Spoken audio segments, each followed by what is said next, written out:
Body Safety Australia acknowledges and pays respects to all traditional custodians and elders of this nation and the continuation of cultural, spiritual and educational practices of Aboriginal and Torres Strait Islander peoples. This podcast was recorded in Naarm on Wurundjeri country of the Kulin Nation, and we acknowledge that sovereignty has never been ceded. Always was, always will be Aboriginal land.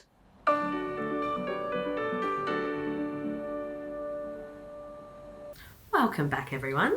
This is the Kids Are Okay, your go-to podcast for making the hard chats easy. I'm Lauren French. And I'm Deanne Carson. So today we're going to be geeking out very hard on some data.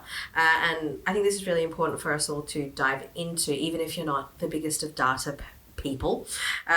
Because when I joined the organisation, when I started doing this work, when I positioned myself in primary prevention spaces, there were already programs developed off data, off research, off best practice. There was a lot of pieces of that information out in the world. And so I'm really curious from your perspective of when you first went into this space to start collating all that data, what that looked like. Yeah, it was pretty overwhelming, Lauren. I think when we first started looking at this, we're like, we know that child sexual abuse is a problem. We know that it is rife in our communities. But what is the number? What is the number? What is it telling us? Why does it matter? And how can we use that data to, springboard conversations? And we started looking, and it was confusing. It was so confusing because it would say, there was this study that was done in Australia that said that, 1 in 5 children, but there was this study that was done in the US that said it's 1 in 20 children, and there was this study that was done in India that said it's 1 in 2 children, and, That's a lot of different numbers. It's a lot of different numbers, and so when you're doing that work, I think, even if you're not doing the work, even if you're presented with data in this area or any other area, the first thing that you have to ask is why? Why this number? So when we look at 1 in 5, what is that made up of? And, why did they get to that number? And there are so many questions you can ask. Is that 1 in 5 split by gender, split by age, split by other demographics within the community? Is that numbers that, and we can talk more about this, but is that numbers of reported incidences? Is that adults looking back on their experiences? Is that people who are doing the reporting? Is that convictions? Because they're really, really different numbers, right? Of course. And when you start to think about it, it makes sense why police reporting data would look different than self-reported data. Like, just from those two different things, we might understand, of course, that's going to look different. But I think people sometimes sit in a space where they think those are the only two options. Right. Is it's police data, and you might get the question of, where's it from? Was it a police report? Was it the, Australian Bureau of Statistics? Like, it's that's where the data comes from. Yeah. Let's talk about that. Let's think about a specific incident. A child experiences childhood sexual abuse. They can reach out for help at that time or not. So it's captured or it's not. The person that they reach out to help from reports it or not. So it's captured or not. An investigation is made or not. A person is arrested or not. That case goes to court or not. There's a conviction or not. Right. And so when we actually, bring it down into that space, we know that we're funneling the numbers out if we're only reporting on convictions, for instance. But also, let's think about it this way, that child doesn't reach out for help, that's not, their experience of abuse is not captured at the time. But as an adult, they look back and go, hey, hang on a second, what happened to me? That wasn't okay. And there's a name for that, and that's childhood sexual abuse. And something has to occur for them to have that recognition, right? And so we ask the question when we're doing, because there are self-reporting surveys, right? Where adults are surveyed and they're asked to think back into their childhood of whether they experienced any of these things. And some adults will recognise it and other adults won't. Right. And why is that? Is that something that is influenced by gender? Because we know that a lot of men struggle to realise that they were sexually abused or what happened to them was sexual abuse as children. Is that education, disability? There are so many factors influencing this.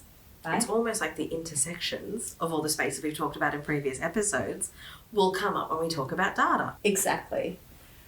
When I started doing this work, we had come out of that space where we were really focused on stranger danger. Yeah? So the protective behaviour stuff of the 90s and, all of safe houses.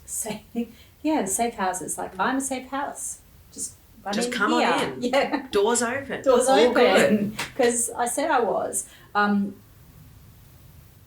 just such a huge focus on stranger danger. And that was great because we were talking about the fact that strangers do abduct and sexually abuse children. Really rare, but we'd started to go, children are victims in their own right. And so we captured data around that. And then we moved forward incrementally and talked about other types of people who might abuse children. So when we had the Royal Commission into institutional responses to child sex abuse in 2016, we talked about the priests, the doctors, the coaches, school teachers, the people around the young person. Absolutely. And we started, and we did a lot of work in capturing that data, like what have people done to children when they're in institutions. And then the next step was for us to talk about families. And so we started to capture data around families. We started to go, fathers, stepfathers, uncles, other known adults, right, all of those sorts of things. And I feel like we're just on the verge now when we're capturing data and talking about data to talk about children themselves who enact sexual harm. And so when we were developing this program, the demographic of young people who were enacting sexual harm was buried in the rest of the data. So, the statistics would say, this many male relatives, but it wouldn't tease out who those male relatives were. So we weren't capturing brothers or cousins or, other family members who were under 18. And we had to really go digging for that. But even now, even today, that's still missing to an extent. So I saw the personal safety survey come out, and Lauren, can you explain to people who don't know what the personal safety survey is? So the personal safety survey is something that's been around in Australia for quite a long time, and basically every 4 years they do this survey, and it's one of the largest surveys done in Australia to get data on sexual violence, on child abuse, on harm that has been done to the Australian public. So about our personal safety, or our perception of our safety. Exactly, it's almost in the name. It's a very long survey, it's very in depth and in detailed, and it often will take the form of an interview with the person who's giving all of the information about their personal safety. Right, and it's random, yeah? It is indeed. Okay. So the personal safety survey asks questions about experiences of sexual harm across the course of a lifetime. And I noticed that there was this massive splash in the media that said, girls aged 15 to 19 are the demographic most likely to experience sexual assault. Accompanied by the headline, boys aged 15 to 19 are the most likely to perpetrate sexual assault. Wow, that is shocking. Now, on one hand, I'm like, great, good. We are finally gaining traction in the media about talking about young people as victims and young people as perpetrators. But I was like, hang on a second, because this seems really neat to me. As in the 15 to 19? Absolutely. And the boys as perpetrators, girls as victims, it kind of sets up this idea that girls are only victims of their peers and boys are only victimizing their peers. And we know that that's not true. And also because, you know, we've been doing this work for so long, we also know the other studies that say that actually when we talk about childhood sexual abuse of very young children, we know that boys aged 10 to 14 are highly represented in those who enact harm. Mm-hmm. So it's as simple as asking the question, where are the 14-year-olds? And they're not there. It's not that they're not experiencing or enacting sexual harm. They're just not there in the data, period. And obviously when something's not there in the data, we're talking about something that hasn't been asked in the data. Exactly. The survey asks, and I'm not criticising the survey, I'm criticising how we analyse, you know, the critical thinking skills that we put into place when we look at data. The survey asks about experiences from the age of 15. So we're not capturing 14. So when we say definitively that boys aged 15 to 19 are, you know, the largest demographic of people who enact sexual abuse, we don't know that. But that's just the people that we've asked. Correct. But that's only part of the story, Lauren, because, you know, are we thinking critically about the data that's being presented to us? Are we thinking about the number of people who've been surveyed, you know, where the data is coming from, all of those sorts of things? But then the next question is, how do we engage with data? Why is data important? Yeah, I guess is kind of that background, and particularly, you know, if we're outside of an academic space or we're outside of reading a, you know, 100-page report, which a lot of people are, parents particularly. Yeah. And when you then hear these headlines of a piece of data or a number, you get the 1 in 5 children are victims. You get this is how many, you know, perpetrators are 16-year-olds. You know, what do I do with that piece of information? Why does it matter? And not even why do I care, but what do I do with it? Yeah. You know, and so when we work with parents and community members, when I tell them, you know, 1 in 5 young people will be victims of child sexual abuse before they turn 18. Yeah. That is, I'm using that statistic to get those family members, those parents, get the people in the community to start considering what this means for them. Yeah. And not just their young people. You know, we've talked before on the podcast about the village idea. That, you know, it takes a village to protect young people. That's, you know, important, but only if we're actually considering the young people in our village and what it means when we don't do the work, when we're not, you know, following along on the steps of helping young people have safer lives that don't involve violence. Yeah. So when we give pieces of data, when I give someone a piece of data, I'll give them the data, let them sit with it for a second, and then I go, so, you know, what are we thinking about that? You know, what does that trigger in our mind? You know, are we surprised by 1 in 5? Because even that question, are you surprised by this piece of data, lets you know so much. Yeah. And it also helps know where we're sitting as a community. Because if I sit with that number and go, I'm floored by that. That's insane. I would know that can't be right. And I'm sitting in a place of disbelief. Oh, okay, well, that tells me a lot of, I'm probably not particularly vigilant on this topic. I'm probably not particularly informed on this topic because I viewed this as a not me problem. Absolutely.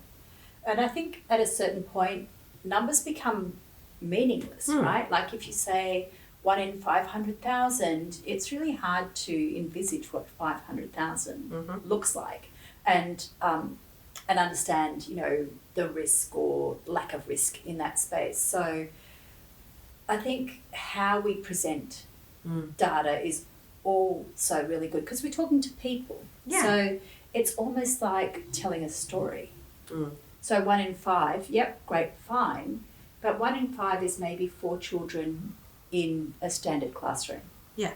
And then there's a picture. Exactly. And it can be really concerning and alarming and really difficult to sit with the risk for your child, the child directly in front of you. And so a lot of people sit in that space of these awful things happen over there, over the hill, over the suburb, across the road maybe, but not here.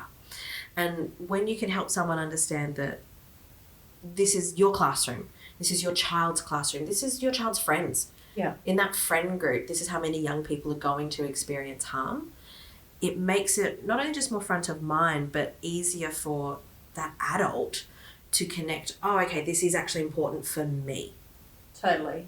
Particularly when people start engaging with a topic, because I know something that we have tried to navigate so carefully in every workshop that we've done is the difference between perceived risk and actual risk. Actual risk, right. So I know that so many parents, like, we can have a generation joke here, but, I'm Gen X. I grew up with, you go, you come home from school, have a snack, go outside, don't come back until the street lights come on, right? Whereas for parents now, the idea of sending their 7, 8, 9-year-old out into the street to play unsupervised is not happening. No, absolutely not. Because there's a perception, because of that stranger danger story from when they were growing up, that if their child goes outside to play, they're going to be whisked away and never seen again. Because there's a man in a trench coat next to a white van handing out lollies on the side of the street. Correct. Now, of course, there is a risk, and when that occurs, it's a really awful tragedy. But the risk is so minute compared to the risk perhaps of a child being groomed when they're playing Roblox online. So this idea of using data to correct an imbalance in perception, where we give children more agency and more autonomy, where the perceived risk is high but the actual risk is low, and actually step in as adults and do more supervision where the perceived risk is low but the actual risk is high. Yeah. And so often parents can then think that there's, I'm being a bad parent, I haven't learnt about this, and particularly the tech stuff. I am a younger generation. However, I like to think I'm still a young person, but my understanding of tech is so vastly different to young people's understanding of tech at the moment. And there is a real ease of sitting back and going, I just don't understand something. I understand the risk that might occur at a park. Yeah. It's tangible in my brain. I can understand what that risk is. Therefore, as the parent, as the adult, I understand what I can do to protect that space. Roblox, I don't. Totally. And this is why data is important, right? Because we need to know the what, the why, the who, the how, and the how many, so that parents can make informed decisions about everything that their child does. And so with the Roblox, that data is not just how many children in Australia were contacted by a stranger online, because that's how young people enact their relationships, right? And what is a stranger? But how many young people in Australia were contacted by a stranger online who had the intention of harming them? Different question. Exactly. How many young people were, messaged online by a stranger and gotten onto a third-party platform? Yeah. Moved from where they were, it's not just, and I think that's what people can sometimes get stuck on they were reached out by a stranger.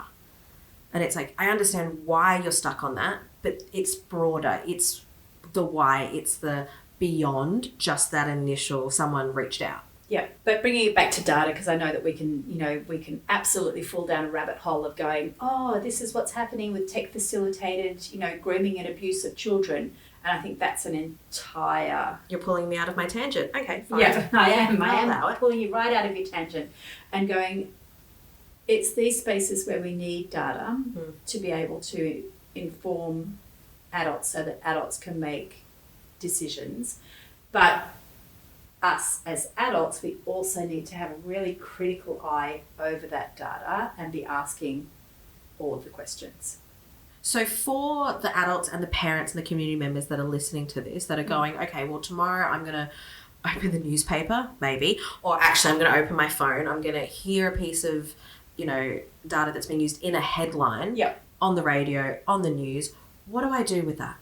Yeah, great question. And I want to sort of go back to one of my favourite stories about this. Remember in 2020 when we first went into lockdown, and there were all these conspiracy theories flying around about, COVID and lockdown and all these sorts of things. And there was this conspiracy theory doing the round about children who had been abducted and they were in tunnels. And for those of you who aren't in Victoria, you might not be across this, but they were being held captive in tunnels under Melbourne. And the reason why we were in lockdown is because apparently our Premier had done that so that the children could be rescued and taken to the airport or something. I don't know. And yeah. It's so improbable. Yeah. However, a lot of people were worried, right? And in this whole conspiracy theory, they were using data. They were saying X amount of children, I can't remember how many it was, 200, 600, 1,600, I don't know.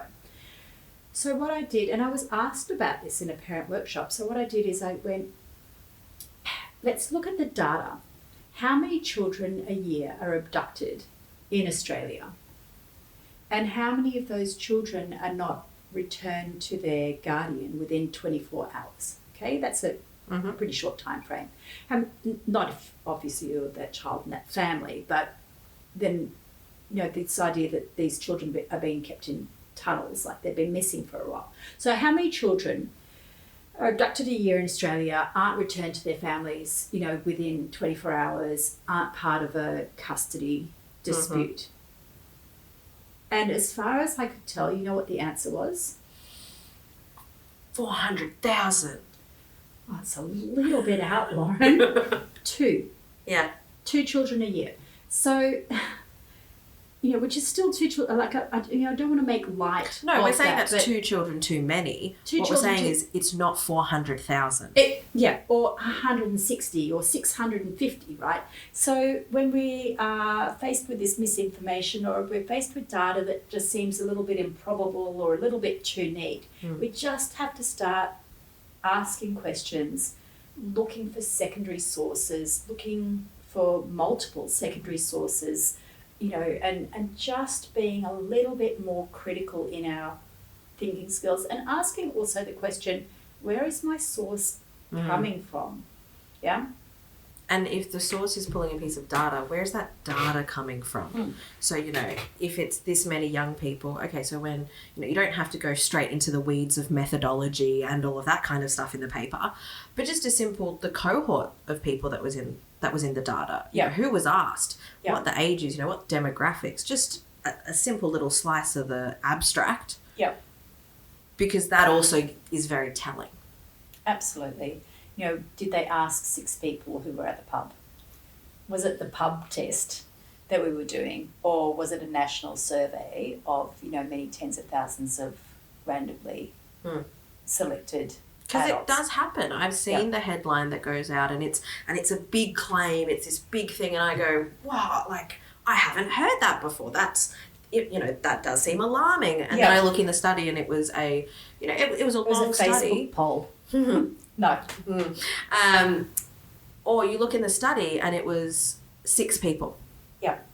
And yes, the findings were this, but then you have to have that lens of on 6 people. Yeah. I can't necessarily use that piece to then say every young person in front of me is those 6 people. Yeah, we can't extrapolate from that. That was an experience of 6 individuals. Mm-hmm. Yeah. So before we wrap up, obviously we need to open up that question box, and this is something that I've been asked many times by families in parent care workshops when we start to get into data. Yeah. And when we talk about child-on-child abuse, the question is always, why is there an increase of child-on-child abuse at the moment? Yeah, that's a great question. But I think the important thing that's missing from that question is that it's an increase of reporting on child abuse. And when we think about that sentence, we might go, oh no, child-on-child abuse is increasing. What's going on? We're doing all of this work and yet things are getting worse, and sit in a place of despair. But what we don't say is that this is an increase in reporting. So what's happening in this space is that children are much more able to disclose because they have the language. They know their rights better than they used to. They have the language to say that this is what's happening to me. And then when they disclose, the adult that they're talking to has also, you know, been educated in this space and has greater capacity to hear and greater capacity to respond. And then all of those things on top of that are that our mandatory reporting laws are stronger. Our failure to disclose legislation that says that all adults, you know, here in Victoria must report.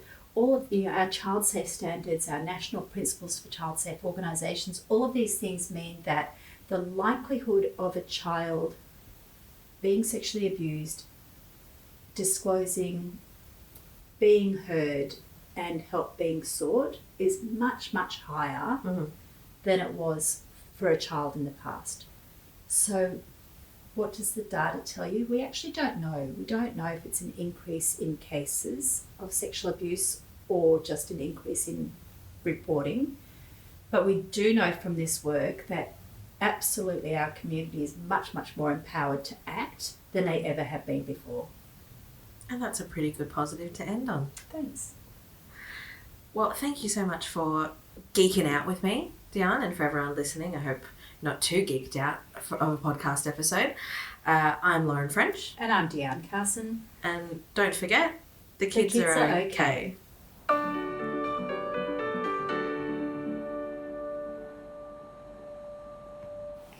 Thanks for joining us this week and making space for these hard chats. Thanks to our amazing podcast producer, Jay Jones, our podcast editor, Sam Carson, and our incredible composer of this music and all music you'll hear, Jade Perry. If you want us to answer your question box questions, head to our Instagram at Body Safety Australia and follow the link in our bio.